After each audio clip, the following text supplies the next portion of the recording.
to start. And just to make sure you're paying attention, I have a really bad joke for you. What do you call a bunch of rabbits in retreat?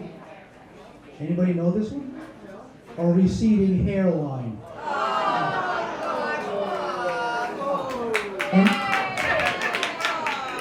Which I do not have, thankfully. So, anyway, welcome. Thank you for being here. I'm Bob Rocha. I'm a member of the New Bedford Science Cafe Committee, along with Ann Parson, and I see Carrie Hawthorne here. There are several other members of the committee who are not here tonight, but they are typically here.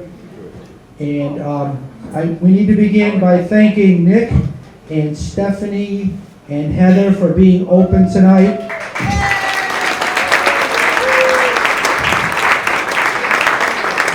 So normally the last round is closed on Tuesdays, but they do this for us once a month so we can all squeeze in here and share our love of science and have some food and drink. And it's nice to see that all of you are ordering. Keep on doing that. But please be kind. This is a dinner rush like no other. So please be patient with them. And thank you. And to the guys in the kitchen, maybe you can hear me, but thank you as well. Wow. So I suspect there are several of you here for the first time. So let me explain the format. You notice there is no screen behind me. There is no PowerPoint, which means you're going to have a presenter talk for 15 to 20 minutes, and then after that it becomes a conversation where you ask questions, the presenter gives answers, and because there's no microphone roaming through the audience, we ask that you be nice and loud and clear. Sara will repeat the questions because the folks on New Bedford Public Access Cable need to hear the questions. They're going to hear the answers, but we want to make sure that they hear the questions as well. Okay, so all that being said, tonight's presentation is called The Many Benefits of Retiring Cranberry Bogs: Cleaner Water, Restored Habitat, Climate Resiliency.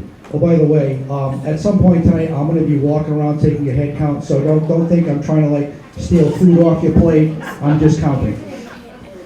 So our presenter tonight is Sara Da Silva Quintal, who is the Senior Restoration Ecologist for the Buzzards Bay Coalition. She's been managing the coalition's ecological restoration projects in southeastern Massachusetts since 2011. These projects include restoration of rivers, salt marshes, coastal salt ponds, uplands, and formerly farmed cranberry bogs. She was previously the Senior Environmental Scientist for Nelson Pope and Voorhees, an environmental planning, consulting, and engineering firm in Long Island, New York for nearly 8 years. Her experience includes ecological assessment, habitat restoration, incorporating trails and public access features into restoration sites, construction oversight, wetlands delineation and permitting, invasive species management, rare plant surveys, watershed modeling, and management plans. Sara is a New Bedford native. She received a Bachelor of Science in Marine Biology from Roger Williams University and an MS in Environmental Science from the University of Rhode Island, with a focus on watershed science and wetland ecology. That seems pretty obvious now, doesn't it? Sara is the past president of the Norwalk River Watershed Association in Connecticut, as well as past president of the Azorian Maritime Heritage Society, yay AMHS. If anybody ever wants to try out an Azorian whaleboat, either rowing or sailing, please go to the website. We do open sails, open rows every spring and summer. Isn't that right, Alan? You got it. Absolutely. Okay. Speaking of that, now this is not on script, but I'm going to pat Sara's back here, because along with all of those things I just read to you, her patience, perseverance, and diligence are amazing.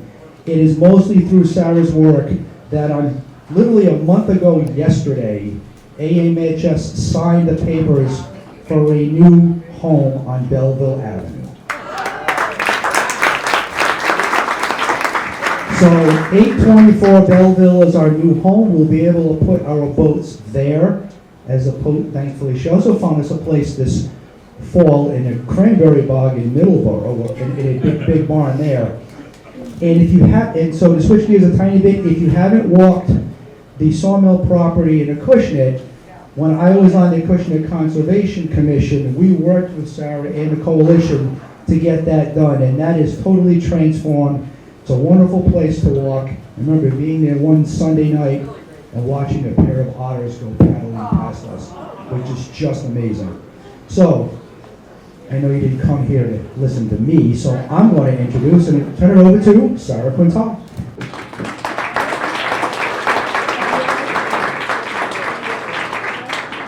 Thank you, Bob. I normally give these talks with PowerPoint slides behind me, which help keep me on time. So I might ad-lib a little bit more than normal in this fashion. So feel free to grab me with a hook if I talk too long. Just to understand the audience of who's here tonight, a few shows of hands if I could. Who here has ever been in a working cranberry bog? Nice. All right. Show of hands if you detest cranberries, don't even know what a cranberry looks like. Okay, this is good. All right. Can everyone hear me okay? No. All right, so I'm really going to have to talk like this. Okay, all right. Ice cream cone. Okay.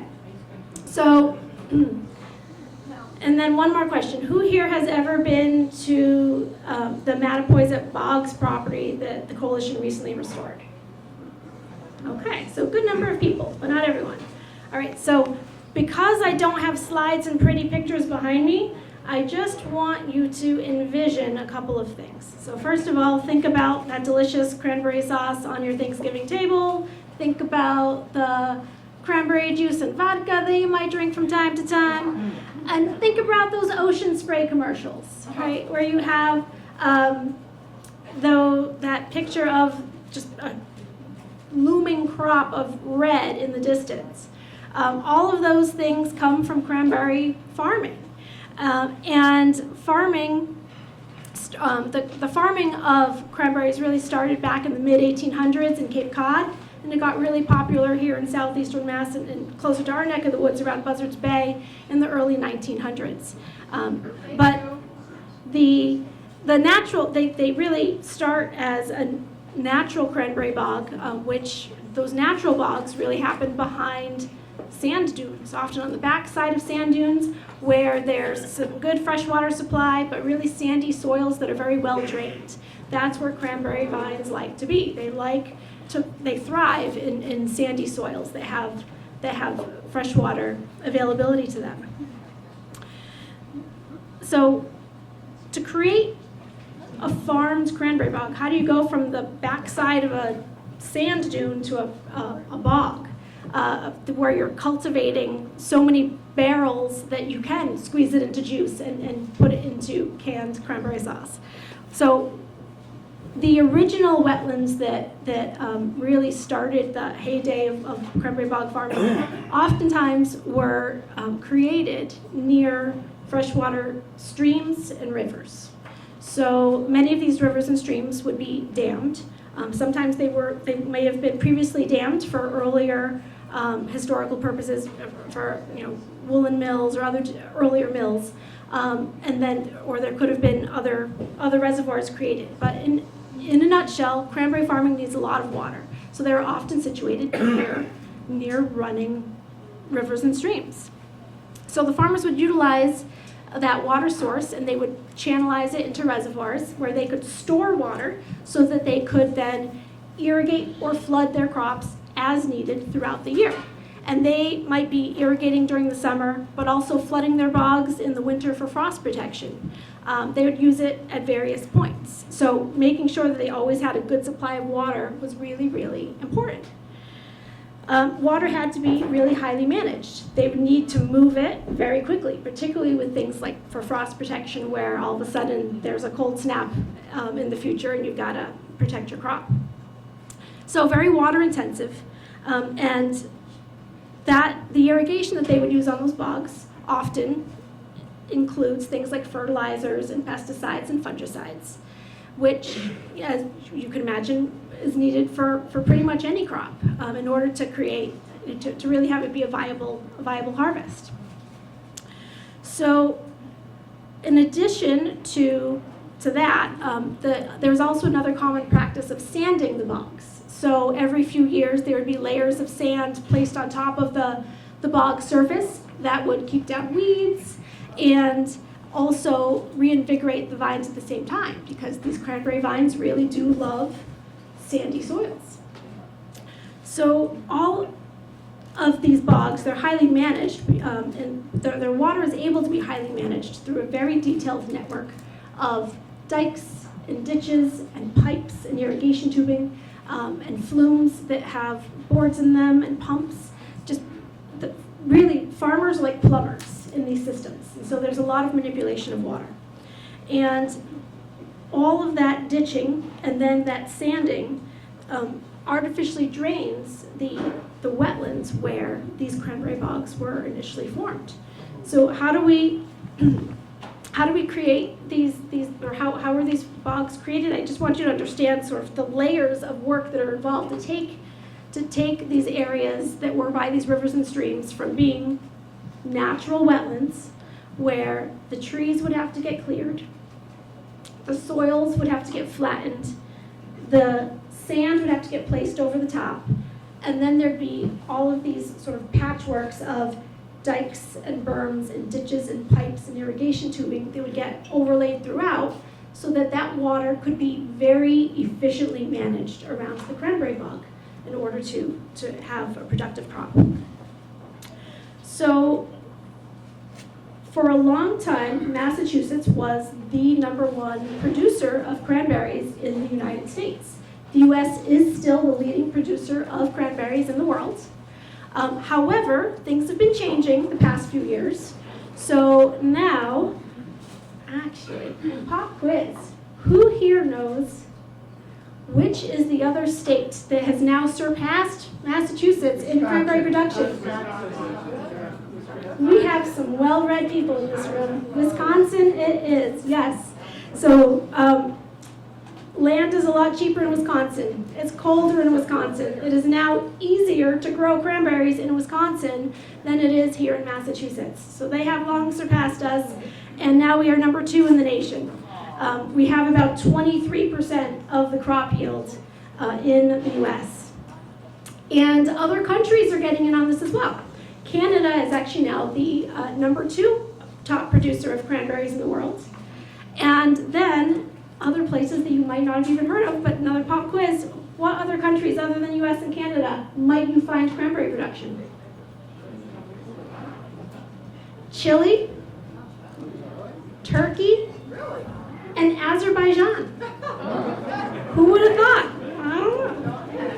So what does that mean for these cranberry farms here in Massachusetts? It means that farmers are getting out. There are farmers who want to retire. They don't have family members that want to take over farming these bogs.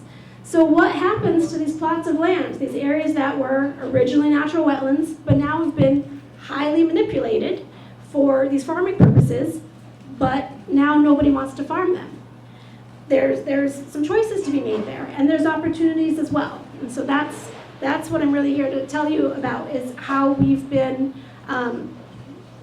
figuring out what that means for Massachusetts in terms of wetlands that can be restored and brought back to be better functioning habitats for wildlife, for fish passage, and for clean water, and for climate resiliency. So what happens? So what are some of these exit strategies? So if a farmer has a big area of land and they want to keep their house, they don't want to change the land, they might just forget about the cranberry bog. And if you were just to leave that bog alone and not do a single thing to it, what would happen? Would it just turn back to natural wetland on its own? Some spots, kind of, sort of. You might have some wetlands in the ditches, but you'd also have a whole lot of sort of high and dry areas on that bog surface where it basically just grows a lot of pine trees for the most part. There might be some other trees in there too, but by and large, you end up having these sort of confused landscapes where the ground surface that used to be wetland supporting lots of different wetland plants and animals now is much drier than it used to be. And so you get sort of this almost a monoculture of these pine trees with very, very little diversity. And you also have sort of these remnant ghost ditches throughout the woods that are steep sloped and are riddled with dams and obstacles where wildlife don't really pass through there very easily. And it's just kind of sad. If you go walking through them, it's just a little sad. These are areas that used to be productive wetlands that now are just kind of these scars on the landscape.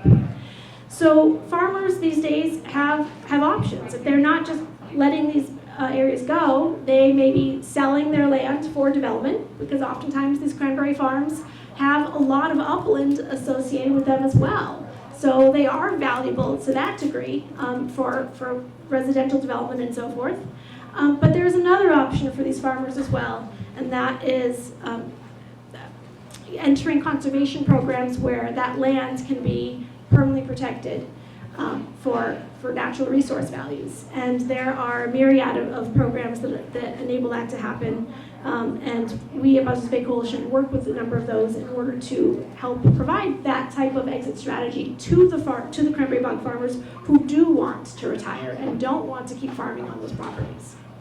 And so one of the examples most recently that we have successfully completed this process is the Mattapoisett Bogs on Acushnet Road. So that is a property that we protected in 2011. So first, though, in that particular case, the farmer entered an agreement with the USDA, Natural Resource Conservation Service. So basically, NRCS for short, basically helped pay him for rescinding the agricultural rights for that property. And he didn't want to own it after that. So what's he going to do with a property that he can't grow cranberries on anymore? Well, that's where we came in. So we then acquired the underlying fee to that property with the obligation that the federal government made with that former cranberry farmer, which was that we're going to buy out your farming rights, but you have to restore the natural wetlands that were here before you started farming. So we acquired that land with that obligation that we were going to figure this out. And so from 2011 on up until through this past year, that is a task that we entered with a design team that included the Natural Resource Conservation Service, as well as the State Department of Division of Ecological Restoration. They also have a cranberry bog restoration program. And they really are the leaders in the state of Massachusetts and have worked on numerous cranberry bog restorations. The very, very first cranberry bog restoration in the state was actually in Plymouth, and that's Eel River. Has anyone here been to the Eel River? A couple of you. So that really was, that was the pioneer. That was the very first cranberry bog that got restored back to natural. And that was in conjunction with Town of Plymouth and the state's Division of Ecological Restoration and other partners. And so there is a template for doing this work. The coalition's first cranberry bog restoration was the Mattapoisett Bogs project. And that one, get a show of hands, who here has been on that property before? Yeah, great, awesome. And who here was on that property before it was restored? Okay, so who remembers what it looked like? Shout outs. Yes. What do you remember about it? What sticks out in your mind? Ice skating. Ice skating. Yeah. Yay. Bluebirds. We saw a flock of bluebirds during the winter. We would walk and a flock of bluebirds would follow us from bog to bog. And that was a neat thing to see. Yeah. Well, I'm happy to say that there is still ice skating. And the bluebirds are still there. Are they? They are. And so much more. So the benefits of retiring bogs, particularly, and I'm specifically calling out the bogs that were created in sensitive areas. So we know from the research that we've done at the Coalition that restoring what we call flow-through bogs in particular, bogs in which there's running water that naturally ran through those areas, they are the ones that we consider to be the most sensitive, because those are the ones where when you do apply things like fertilizers and pesticides, anything that you apply very quickly makes its way back into the streams and rivers and then makes its way down to the bay. There are lots of newer, more renovated bogs that have been constructed in a much more sensitive manner in the way that they reuse water and have tailwater recovery and all sorts of other methods, that they're a little farther removed from those main streams. So when I'm talking about restoration of cranberry bogs, I am not saying, carte blanche to all restoration of all cranberry bogs. I'm saying the ones that we're focusing on are the ones where farmers want to retire these bogs, and these are the ones that have the most ecological benefit for restoring back to natural wetlands. So when those particular bogs are retired, it results in clean water immediately, in the sense of there are no longer fertilizers and pesticides put down and rapidly making their way back into those main stems of the rivers and streams. There's the restoration of the natural wildlife habitat in its own right. When you can remove that highly manipulated water and bring back natural movement of water again, and the wildlife benefits abound, and you do get your wildlife back, but you also get something that is no longer this sort of confused landscape with all of these sort of obstacle courses, if you will, that are sort of these invisible or ghost ditches through the woods. You can really bring back something that looks like it was always there. And you're putting back on the landscape something that had been changed for a time, and when that use is done, it's really great to be able to put it back to what it was.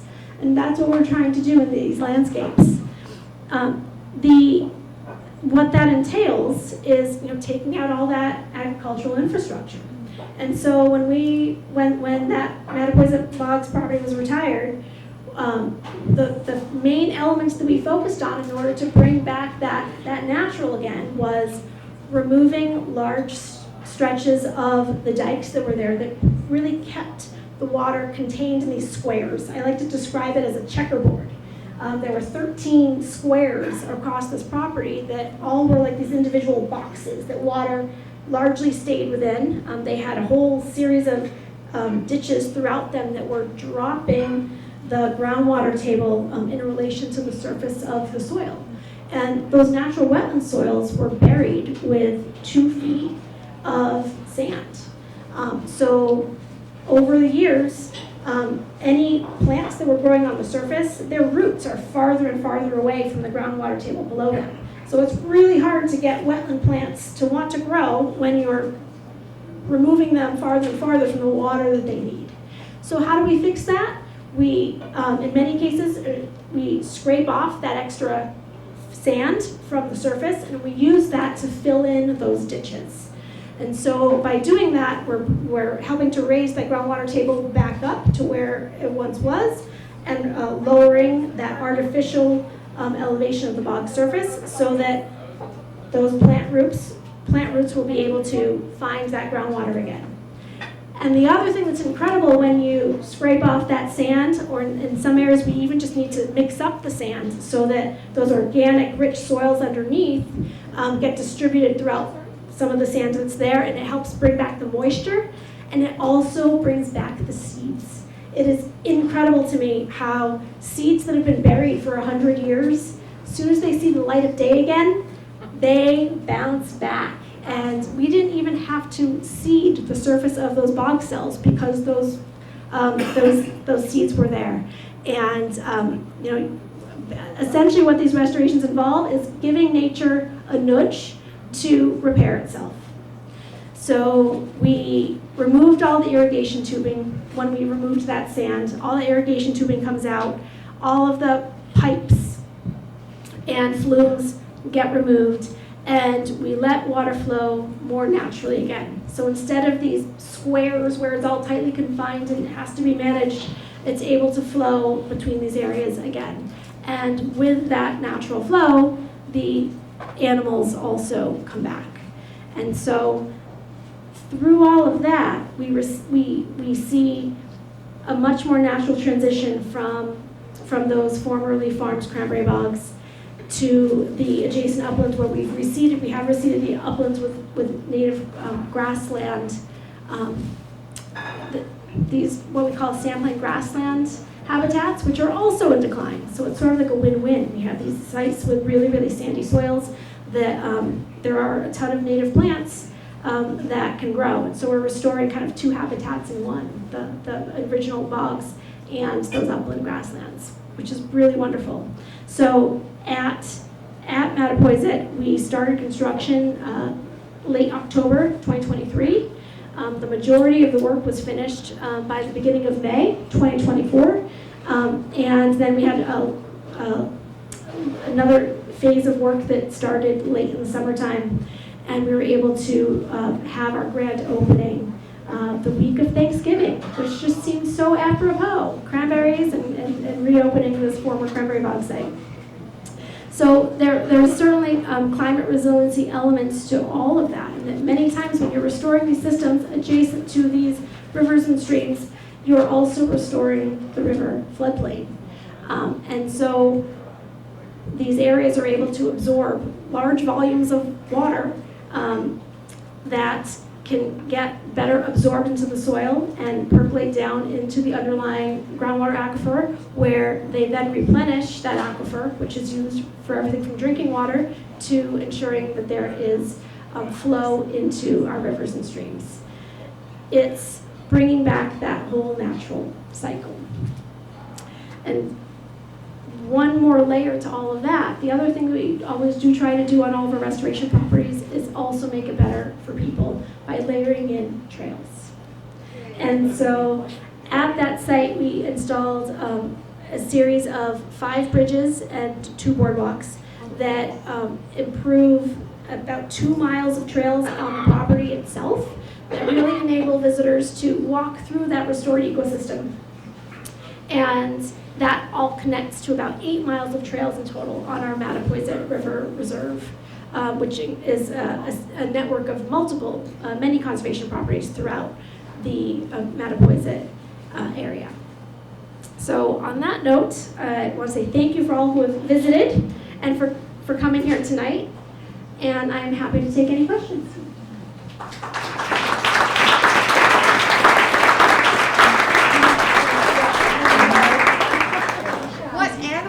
Are you talking about? Sure. So, the question was, what animals am I talking about? So, very shortly after the bogs were, after the equipment went away, so during the summertime, we had killdeer. We had a nesting pair of killdeer that fledged. This was on the north side of the property. They were the very first birds we saw kind of settling in and started a family. The osprey have been all over that site much more than I had seen in the past. So as part of that restoration process, we also created some areas that have deeper ponds. So there's a lot of habitat diversity out there. There's different water levels throughout the site. And so the osprey really love to go fishing, right? So all those areas they have been abounding too. But the number of toads and frogs, there was one day all of the toads seemed to hatch at once, and I really was afraid to take a step because they were literally everywhere. It was kind of eerie.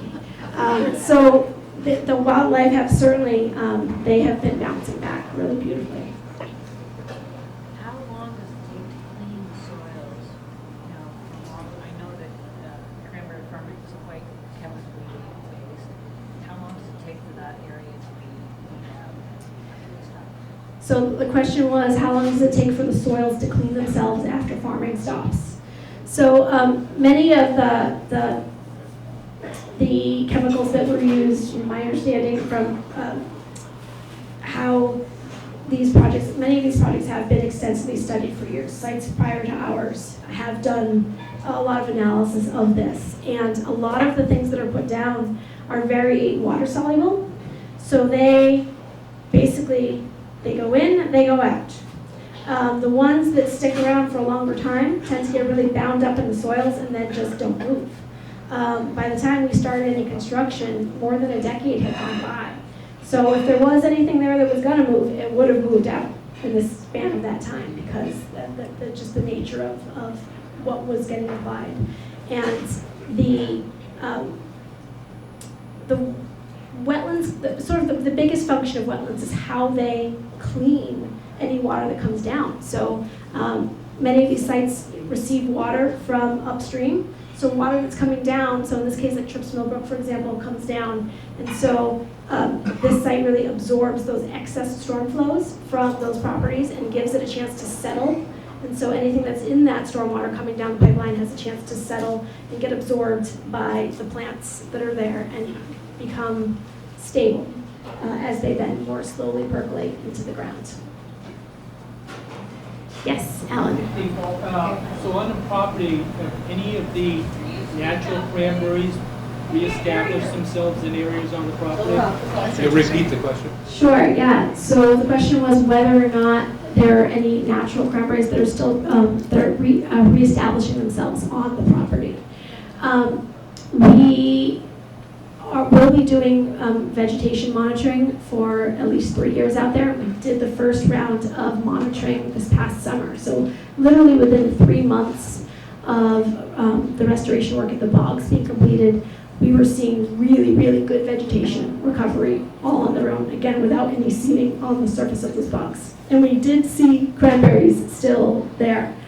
Will it be a monoculture like it was when they were being farmed? No. But there are still some spots where those cranberries are still present. Yeah. How high do the cranberries grow when they're not being farmed? How high do the cranberries grow when they're not being farmed?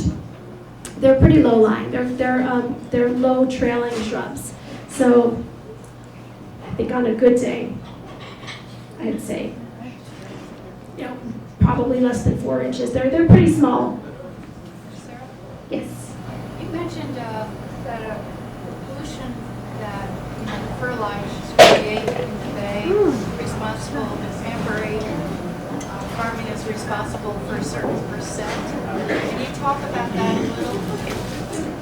So I think the question was, what percentage are cranberry farms, do they comprise of the nutrient loading to the bay? Yeah.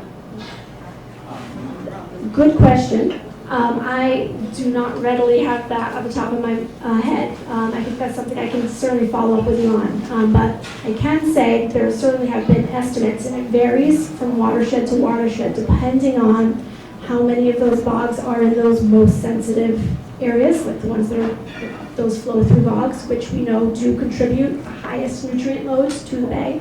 But it varies from sub-watershed to sub-watershed. But it is a significant portion in those watersheds where there are still a lot of active farms. I will add, though, that the biggest source of nutrient pollution to Buzzards Bay, however, is still residential sources, basically septic systems. People outnumber cranberries, for sure. Yes, question in the back.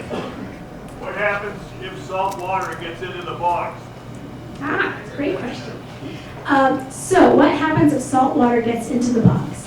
So we are working on some properties where there are former cranberry bogs that are at the head of tide, where there already is some presence of salt water getting into those bogs.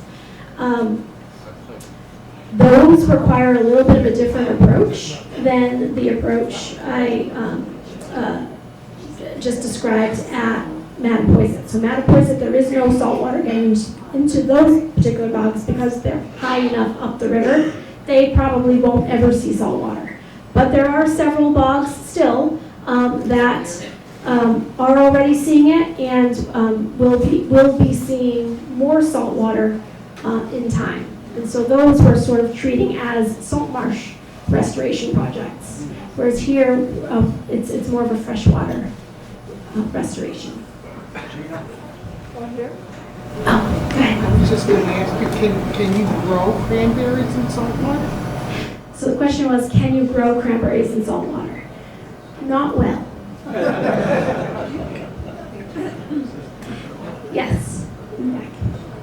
What do you do with the roads that were in between the squares? Great question. What do you do with the roads that were in between those squares? So we very thoughtfully think about where we want to put trails, and we use those roads to our advantage where they become at-grade trails that we don't have to do much to, but we take out chunks of those dikes to enable water to flow naturally between the cells. And where we do want that trail network to be, we very thoughtfully think about how big of a break we make through those dikes, and we can either put in a bridge or we can hopscotch boardwalks through those areas. Yes? Can you help us understand some of the socioeconomic issues from the industry, the cranberry growers, the families that maybe they don't have kids who want to take it on, but they don't, their whole generations have invested in it, they don't know what else to do, they'd rather the property not leave, say, cranberry growing, or anything else about that whole layer of maintaining an industry in the state and the families that, what are they struggling, what's in it for them, how do the rest of us support that shift? Yeah. So the question is, can we comment on the socioeconomic conditions associated with cranberry farming in Massachusetts? Is there any way that we can support these farmers and essentially, keep the heritage? And it's a huge question, but it's a much bigger question than I. However, just a couple of thoughts on that is, obviously whenever we can support local farmers, we absolutely should be. But, pardon? Oh, sorry.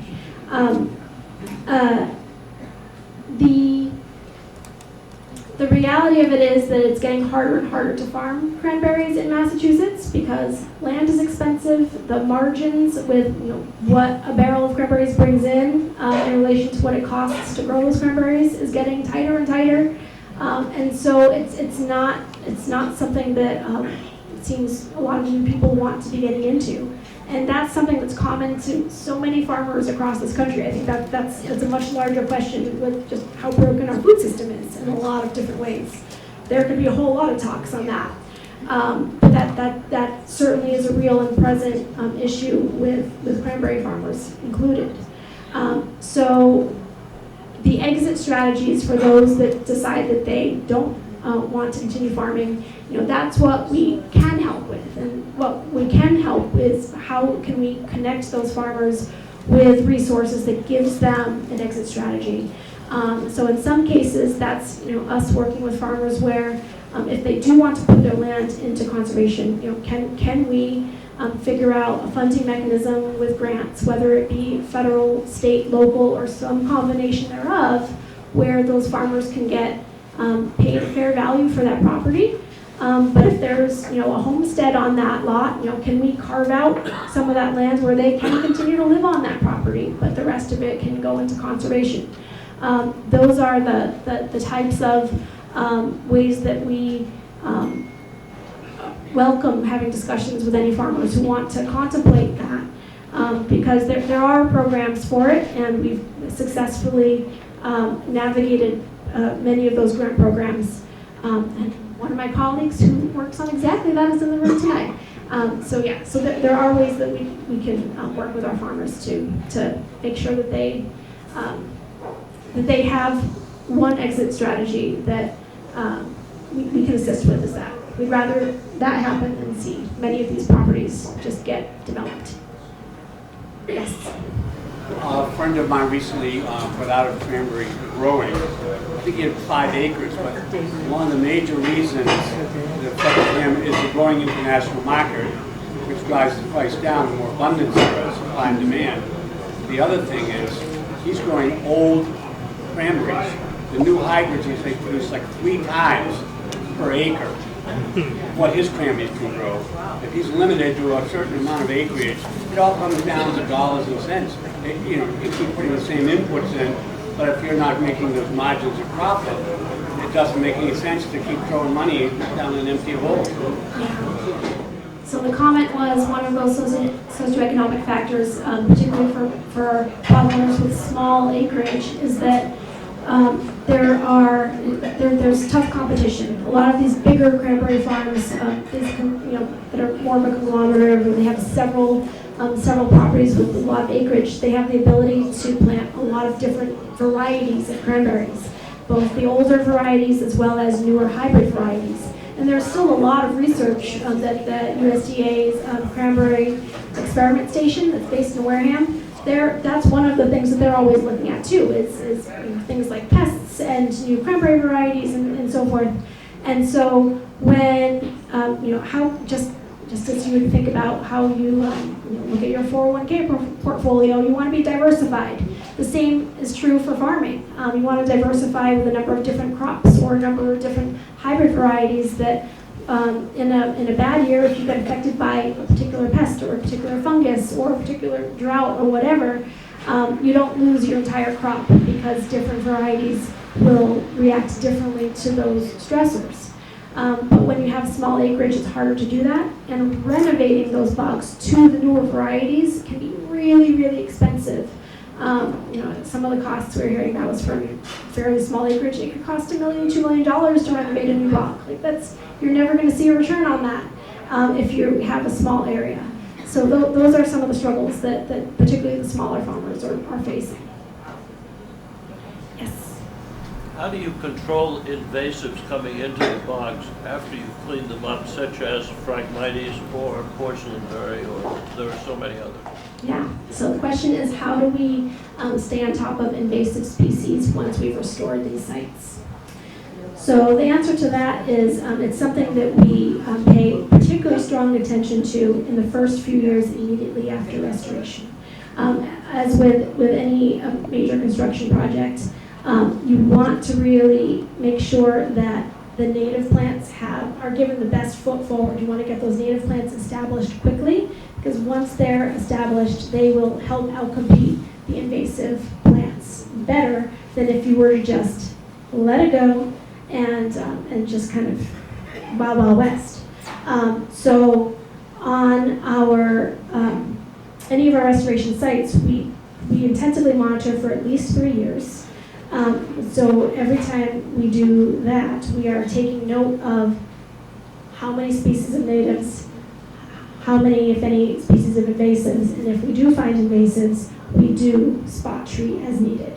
And so depending on the species, that might be hand pulling, that might be cutting, or it might be some combination thereof. Sometimes with the assistance of a chemical, it completely depends. But the main point of it is we pay attention, particularly in those first few years, and then manage them as needed. And then at some point, just like you just said to get off to school, you gotta let them go. A lot of thought is put into that very thing. Phragmites is a particularly difficult one to remove, and I was wondering if you had any solutions for that. Oh, I have so many thoughts on that. So the question is, or the comment was, Phragmites is a particularly pesky plant, and yes, it is. It's one that I do battle with on an annual basis on many properties. So before we start construction, one of the first ways that we try and give our restored site the best advantage is we make a concerted effort to nip the invasives in the bud as best as we can before any ground starts getting disturbed. So we usually do at least 1 year of treatment beforehand, if not more, with plants including frag. And then we stay on top of it. In some systems where other projects, coastal salt ponds, for example, where we've basically done pilot studies to see how many years does it take before you don't have to treat Phragmites anymore. And the answer to that is you can be as thorough as you want to be, but chances are you're never going to completely eradicate them. can stay on top of them to the point where they are easier and easier to manage if you do check in regularly and do spot treatment to prevent it from becoming a full-blown problem again. What other species of native plants are on the map? What other species of native plants are on the box? Many. So let's see, our most recent diversity, so I'm trying to remember how many. I want to say it was somewhere in the realm of 50 or so species just within our restored cells, and then many more when you include the natural wetlands and the reservoir and so forth around them. Wow. Would you mention the names? Please. Well, so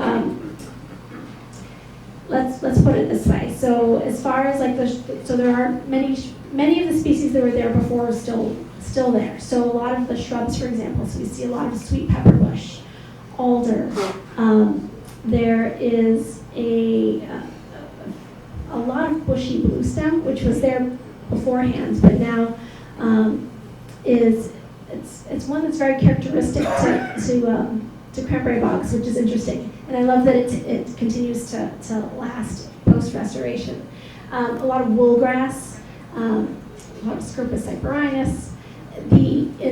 Those are in the marshy areas. And then in areas where we have water year-round, we're getting even a lot of aquatic species even in the first year. And so bladderworts were really surprising me this year, just how much bladderwort.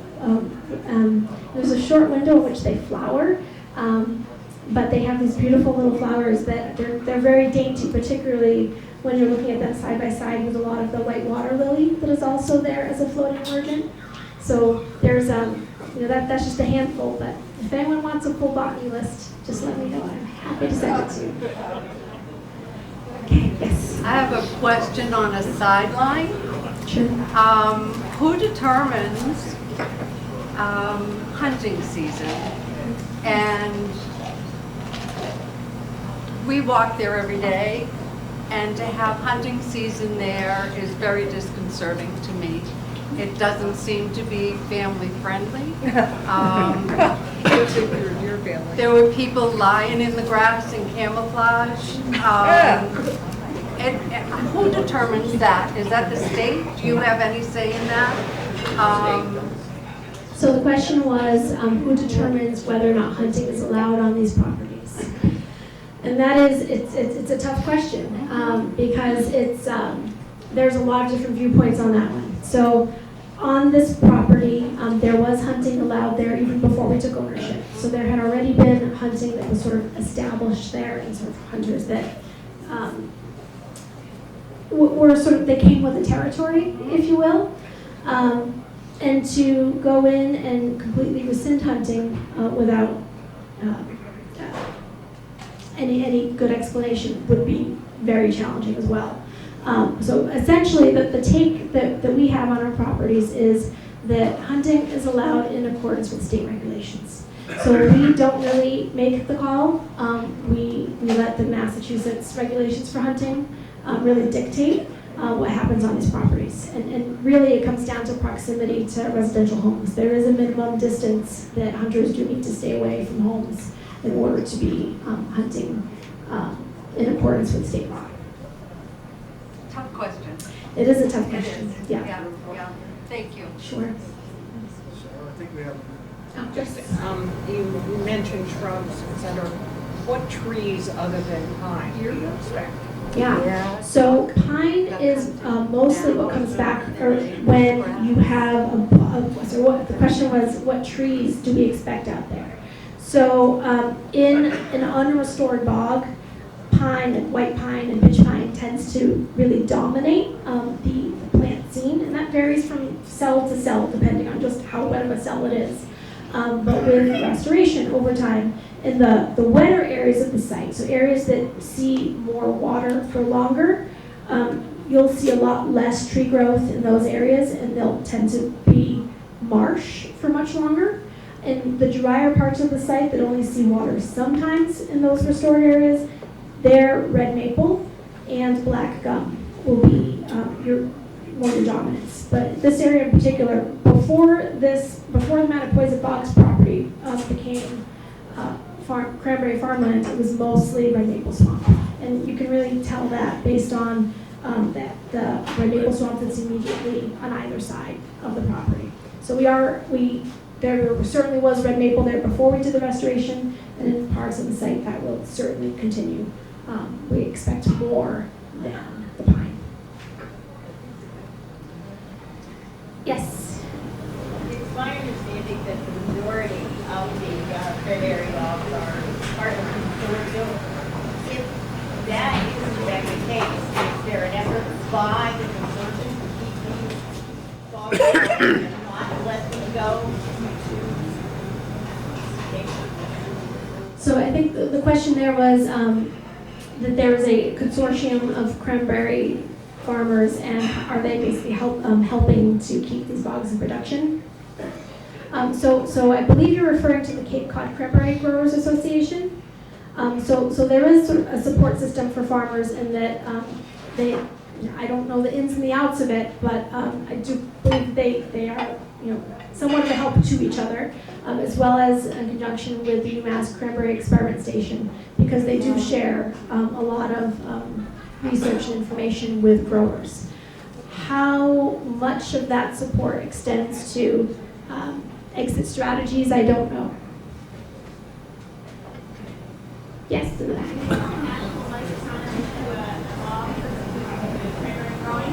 or is it just because the farmers you have to, like, do they find their I think so. If I heard that right, I think the question was: is there a natural lifetime to a cranberry bog? Do they sort of naturally peter out in production value, or do they need help? So essentially, yes, they do need maintenance. So every few years, at minimum, these bogs really do seem to require sanding, which is that layering of a thin layer of sand in order to keep weeds down and to reinvigorate that vine growth, because they do get choked out pretty readily by a lot of grasses and other vines. So there is certainly regular maintenance, but the varieties of cranberries that are grown on there also factor in. And I think one of the reasons there is pest pressure. So I know people interested in science, I would assume that most people here have kind of been also seeing that things have been getting warmer. We're breaking records all the time with just how warmer things are getting every year. And with that comes more pest pressure. So one of the reasons it's getting harder to farm here in Massachusetts is because there is more pest pressure. So you either need to, spend more time and effort and money into, managing those pests, or renovating your bogs with more resistant varieties of hybrid cranberries that can help shield against the impacts of those pests. Yes. Since you worked on so many restoration projects, some of which had probably some shared experience with this and others in distinct, could you share with us what makes this project really distinct for you? Like, was there something that was a surprise for you? What was the most surprising thing, positive or negative, about this project that makes it different from other projects with them? So the question is, given the number of different types of restoration projects I've worked on, what makes this one distinctive for me?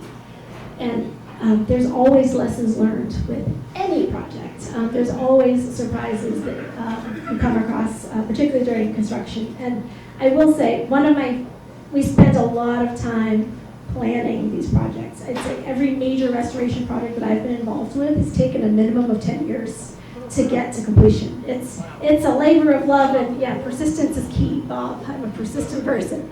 But I think on this one, in fact, it's my first personal cranberry restoration project, which made it very interesting and unique, for sure. But it's also the first project that we successfully had ice skating on. So one of the things that we heard from the town early on and from many neighbors is how much they did enjoy ice skating there as a kid, because the site provided shallow water during winter, because they had managed water levels, and it was managed for really low growing cranberries. So you had sort of these nice blankets of water that would freeze in colder winters. And so one of the things that we did incorporate into the site design was a pond near the road, near the parking area, that if we were to get cold enough winters, you'd be able to ice skate on. And I gotta say, I was not sure that we would see winters cold enough to have ice skating. But lo and behold, last week, about a week and a half ago, I was checking on the site. We had a cold snap, and there was a pickup hockey game on the ice skate. So that was awesome. Yes, John. Sarah, you talked about the exit strategies that cranberry farmers are facing. One of the alternatives has been to use cranberry farms, bogs, as solar farms. Can you address the issues and the alternatives between solar farm and a restoration, between those two choices? So the question is that one of the options for some of these farmers have been to install solar farms on some of these bogs as one socioeconomic strategy, if you will. And do I have any thoughts on that? So I have personally driven by one of those sites where there are solar panels installed above the bog, and the first thing that comes to my mind is how the heck do they efficiently harvest cranberries underneath those? One of the things I don't know is how those two really go hand in hand, and how effective of a companion those two things are. It certainly detracts from that open vista that a lot of the communities appreciate, for sure. We are supportive of clean energy, for sure. But I'm still not quite sure how well those two things go hand in hand, and if there could be a better spot for that solar other than on top of these wetland surfaces. I personally think putting them on top of roofs and parking lots makes so much more sense. Thank you. Anyone else? Okay. All right. Well, thank you all so much for your time. It's a pleasure.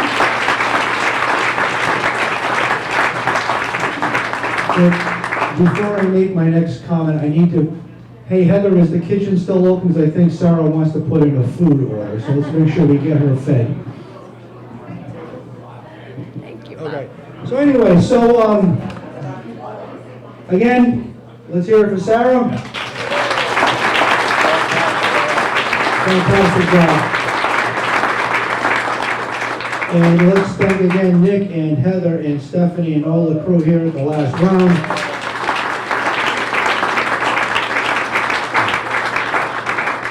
It's funny, earlier Sara happened to mention the bird species killdeer. When I was in graduate school, and that word came up, they were considered part of what I think is an oxymoronic bird group, upland shorebird. So killdeer and woodcock and I think snipe are all in that group. So we will be back here on Tuesday, February 4th for a presentation by Dr. Jennifer Nuzzo, who's professor of epidemiology at Brown University. She's also the director of their new pandemic center. The topic is, how worried should you be about bird flu, parentheses, and other pandemic threats. So if you haven't placed your final vote, to do that now. And again, thank you all for joining us and being here. And don't be shy about posting this stuff on Facebook and all over the circles. Thank you.